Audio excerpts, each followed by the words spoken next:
Hey, it's Coach Jamila, and I'm a transformation life coach, and I serve strong, driven, highly successful women executives and entrepreneurs, helping them to crush their pattern of toxic relationships with men, overcome negative self-talk, lack of self-confidence, and self-doubt.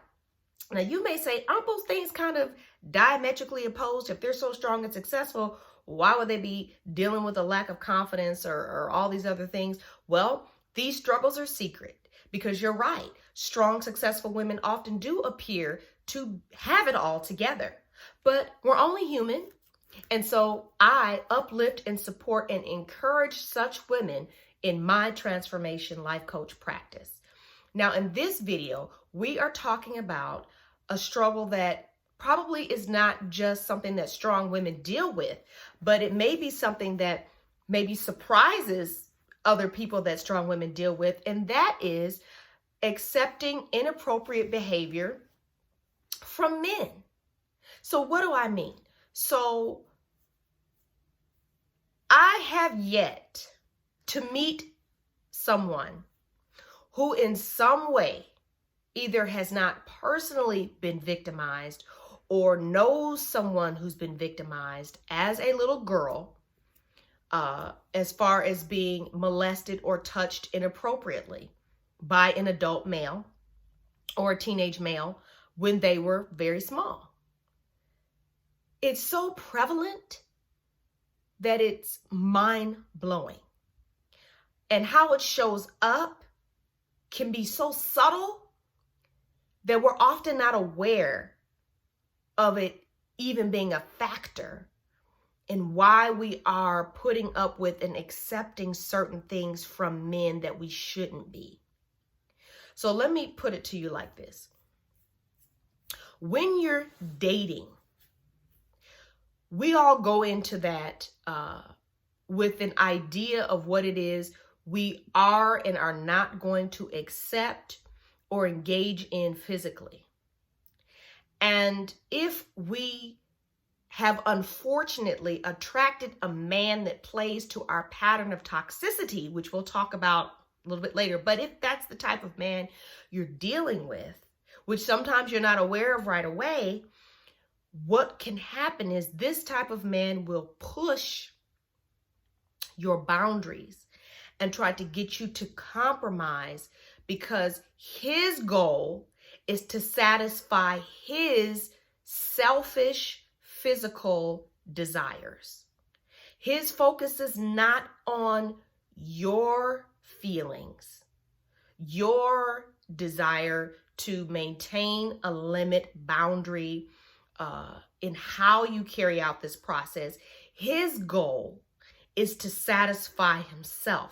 And how he sets you up is he butters you up by perhaps laying it on thick with the attention and the flowers, etc. And then looking for an opportunity to get you alone and then try to get you to compromise or relinquish that boundary that you have set there because he never really respected it or took it seriously in the first place. And then when he crosses it, pushes it, and you maybe even recoil or push back or say, rather than be completely offended and done and off with his head, he's out of here. What can happen is we will begin to second guess ourselves and think that we somehow said, did, or gave him some type of an impression that made him think that he had a green light or that was okay. And so therefore we, rather than put the blame squarely on him, we will put it on ourselves and cut him a break for crossing a line and pushing a boundary that we set and we're clear on, okay? Because let me tell you the difference because I've dealt with both. So a good man who respects you and has heard your boundary will give you a warning when your behavior or words are giving him an impression that is making him think, okay, well, what's going on here? He's going to ask permission. He's going to communicate where his mind is going so that you can check yourself if you need to, because it is maybe causing him to feel uncomfortable if he's really trying to respect your standard and your boundary. A good man's going to tell you what's going on so you can do what you need to do, back it up, whatever. That's not who we're talking about. The man we're talking about is a selfish man who really is only interested in you for what you do for him and give and bring to him. He's looking at you in a different way. He's not looking at you holistically in the way that a good man does. He's looking at you primarily in a physical way. And he will acknowledge your other qualities, but that's not really why he's interested in you, and that's not really his goal and purpose. So let me tell you some red flags.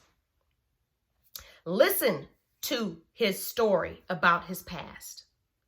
If he speaks negatively about his exes, if he always makes himself seem like the victim, if he always seems to have an excuse as to why life was so hard, or he did this, that, and the other thing, sound the alarm. Because that woman he's bad-mouthing, that woman he's trying to blame and play victim, that's going to be you when he's done with your relationship and when he's done with you, or when you kick him to the curb because you wake up and say, I'm not putting up with this. Because his whole goal, again, is selfish. It's about him. And he's playing a game, and you're a pawn in that. And if you wake up and realize what's going on, well, you're going to mess his chances up with somebody else. And so he's going to try to throw you under the bus. And he will throw you under the bus when he gets to the next one.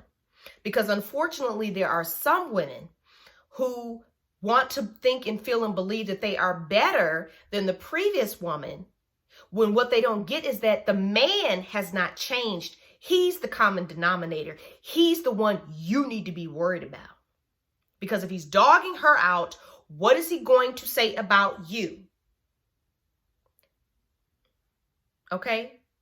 A leopard don't, or what is it, a cheetah or a leopard, whichever one doesn't change their spots. So, when you find yourself in this situation and it becomes clear that this person is deliberately trying to look for an opportunity or push your boundaries or does step over the line and then tries to play stupid or dumb or blame you for their actions, well, you this, that, or I, this, cut it off and walk away. You're not missing out on nothing.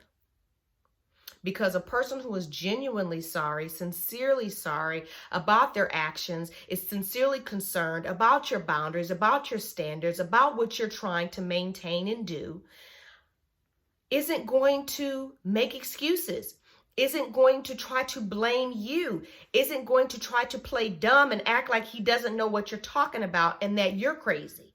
You're not crazy. He's trying to play games. And so how do you avoid this situation?